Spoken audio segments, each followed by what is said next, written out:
Hello, my name is Robert Pound and I'm a product technologist for Quest.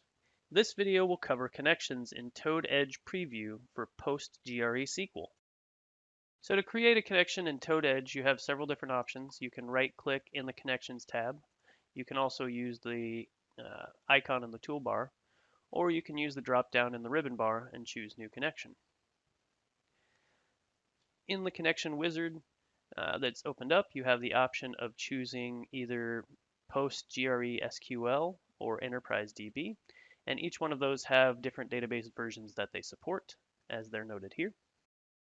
And once you have your platform selected, you click Next, and you will enter in your connection information, so your host name, and you select your port name if it's different than the default, and mine is, and you enter in your database, so in my case it's the default database, and you will enter in your password, and you have the option to save it if you choose.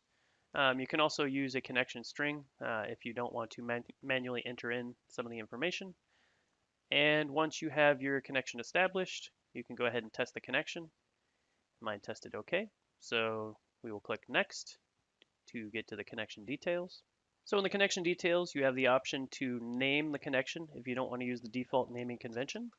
So we can just name it Demo. You can also give it a color code if you're working with multiple different environments and you have, for instance, a production and a test and a development environment. You can color coordinate them so you know which connection belongs to what environment. You can also give a description. And then you have options as far as enabling auto commit, restoring previous work when you log back on so everything will open back up to where you were before. And again, you can test your connection at every step. This is more pivotal when you move to the next couple of steps, which are your secure connections. I do not have these set up, but you can connect through SSL or SSH. And once you have everything tested and everything's good, you can click Finish. And once the connection's been established, we can see that the connection is color-coded here on the left. If I hover over it, it's going to give details about the connection, including the version and the description, the demo, the name, etc. And also this green icon to the left means that it's connected. And you can see the worksheet that's been opened up has been color-coded as well. So if I open up subsequent worksheets or compare and sync or database objects, they will all be orange in this case as well. And they will all fall under the hierarchy so you know which one is associated with what connection. So from here, I'm going to right-click on this connection and choose Copy Connection. Notice that you can also disconnect and remove the connections here, as well as look at properties. So I've copied the connection, and that's so that I can do less typing. So in this case, I'm going to choose the default port number. And let me go ahead and enter in my password for this connection.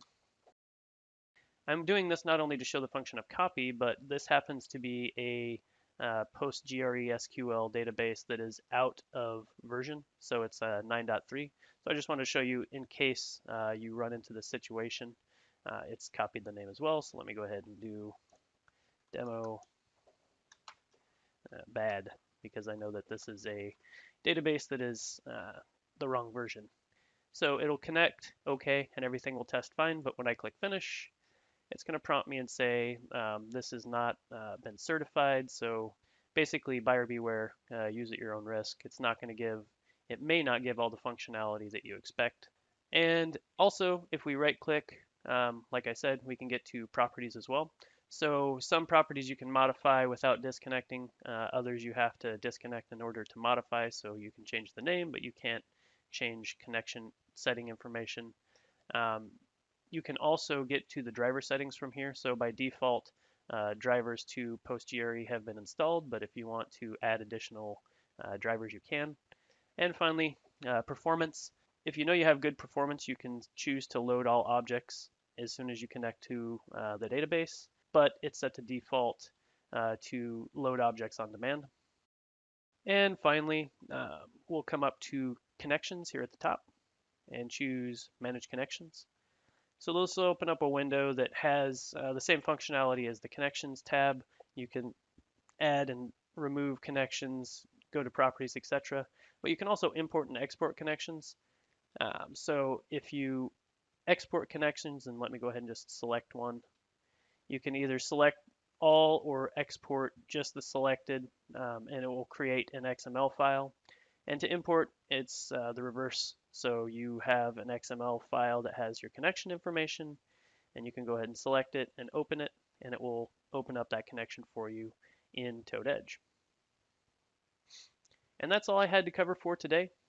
Hopefully this helped you understand a little bit more about the Toad Edge preview for PostgreSQL. For more information on this or other topics, you can open up the help file. It has a wide range of information to help get you started. You can also check out the community-driven innovation going on at toadworld.com. For more information on this product, go to www.quest.com/products/toadedge. Thank you and have a tremendous day.